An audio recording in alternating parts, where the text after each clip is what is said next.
சாருக்கு 2 மகள்கள் இருக்காங்க அப்படித்தானே? ஸோ அவங்க என்ன பண்றாங்க? ஃபேமிலியோட நீங்க ஸ்பெண்ட் பண்ற டைம் உங்களுக்கு போதுமானதா இருக்கா?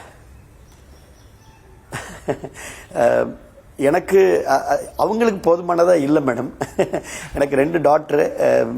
பெரிய பொண்ணு ரித்தன்யா பிரியதர்ஷினி இப்போ தான் முதலாண்டு எம்பிபிஎஸ் ஜாயின் பண்ணியிருக்கிறாங்க. 2வது மகள் 9th ஸ்டாண்டர்ட் படிக்கிறாங்க. 2 பேருமே என் மேலே ரொம்ப அளவிடந்த பாசமாக எல்லோரும் இருப்பாங்க.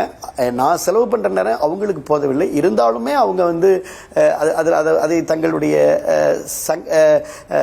தன்னுடைய அதை எப்படின்னா அதை தன்னுடைய சங்கடமாக எடுத்துக்கொள்ளாமல், ஸோ அப்பா வந்து தொகுதி மக்களோடு இருப்பார், அவருக்கு ப்ரையாரிட்டி தொகுதி தான், அவருக்கு ப்ரையாரிட்டி மக்கள் தான், பொது வாழ்க்கை தான் அப்படின்ற அதை அதுக்கு பழகிட்டாங்க. அப்படி தான் நான் சொல்ல முடியும். தே யூஸ்ட் ஃபார் திஸ். அவங்க ரொம்ப அழகாக அதை பழகிட்டாங்க, ஏற்றுக்கிட்டாங்க. என்னாலும் முடிந்த வரைக்கும் முக்கியமான நிகழ்வுகளில் கொஞ்சம் தாமதமாக கூட அல்லது ஒரு நாள் தள்ளி கூட நான் போய் அவங்கள ஒரு தந்தையாக என்னுடைய கடமையை நான் செஞ்சுக்கிட்டு தான் இருக்கிறேன்.